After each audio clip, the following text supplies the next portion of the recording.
Okay, so imagine this. You've worked really hard, saved up, and you finally get yourself a spot in a prestigious MBA program overseas. You're thrilled about this placement year that's built right into the program. You touch down in the UK, ready to kickstart this awesome international career, and then you find out, the placement year, it doesn't exist. That actually happened to a student. And it all boiled down to something we don't often think about, cultural misunderstandings. Yeah, it's a case that really highlights what we're looking at today. So we're doing a deep dive into this article from the Pi News. It's called Sector Leaders Call for More Agent Training on Cultural Differences. It was published on February 17th, 2025. And it really unpacked this whole world of international student recruitment, especially between the UK and India. And get this, the misunderstanding often isn't intentional. Right. A lot of it comes down to the role of these education agents. They're kind of like the bridge between students and universities, but they operate within their own cultural context. So in this case, the agent probably understood placement as it's used in India, meaning a job placement that's practically guaranteed and often set up by the institution. But in the UK, placement usually means an internship. And that's something students have to find on their own. So it's not like some scam or anything. It's a genuine difference in how they understand that one word. This poor student landed in the UK with totally different expectations than what was actually going to happen. And that's just one example of how things can get lost in translation. The article even quotes Jackie Jenkins. She's the British Council International Student Mobility Global Lead. She says, I don't know whether people are deliberately misleading or that things get lost in translation and there are assumptions being made. Makes you wonder, how do we avoid these situations? Is it just about these agents brushing up on their vocabulary? It's definitely more than just vocabulary. The UK has actually implemented something called the Agent Quality Framework, or AQF, to try and tackle this issue. It's all about agent training, going beyond just surface-level information and getting into the nuances of how the UK education system works. That sounds promising.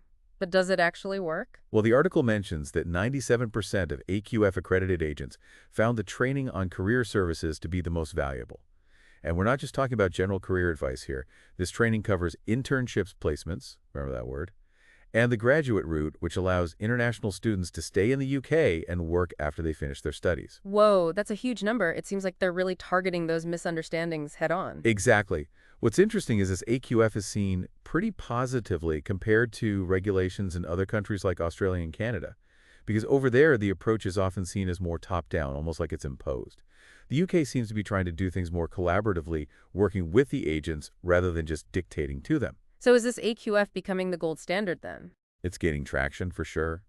There's even talk about the UK Visas and Immigration Department, UKVI for short, making it mandatory for all student sponsors to sign up for AQF. This is being driven by concerns over visa compliance. Now we're getting to the serious stuff. It is serious. Several UK institutions have been placed on what they call action plans due to concerns about visa fraud.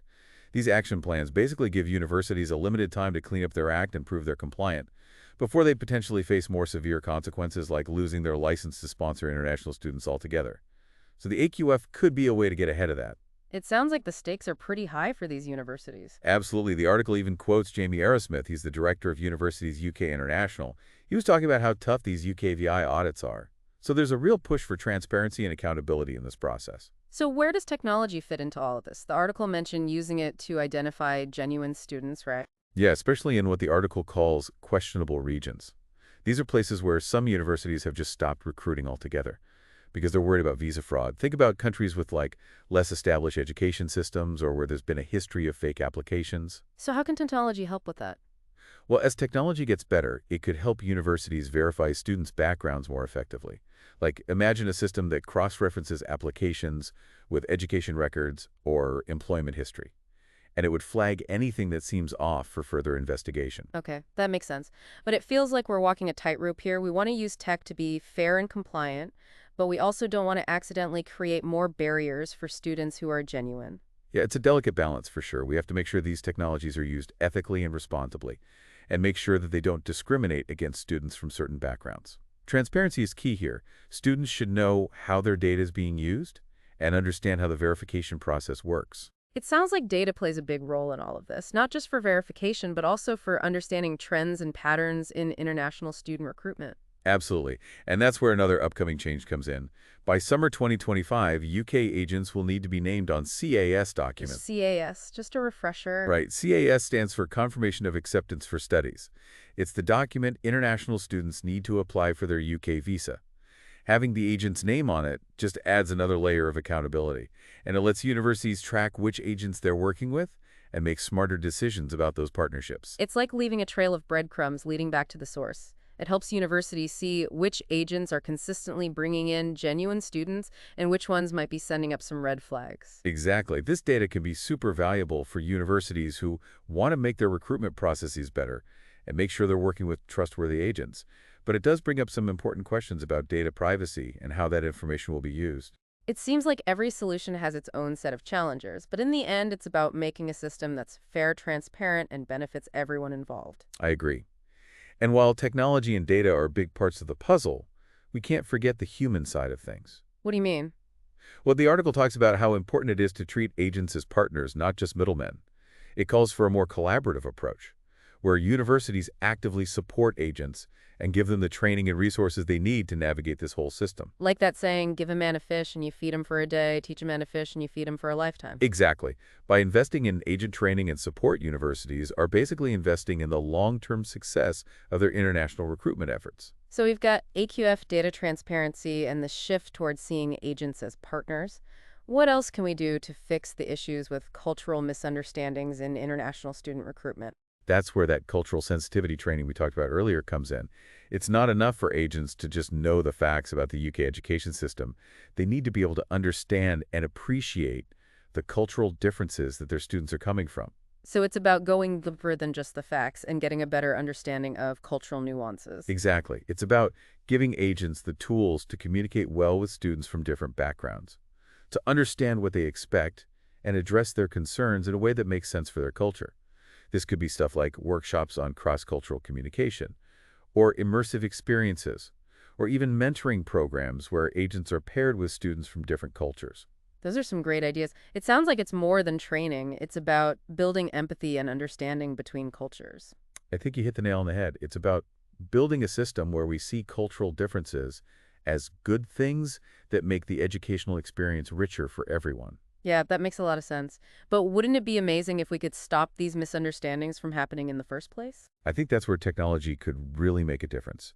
Going beyond just verification and data analysis, what if there were platforms where students could virtually explore the UK education system, compare it to their own, and get their questions answered in a way that's culturally sensitive and easy to understand? It's like building a bridge between cultures, helping students figure out these systems before they even get to the UK. Yeah, and that's not all. Technology can also help students, faculty, and staff talk to each other across cultures.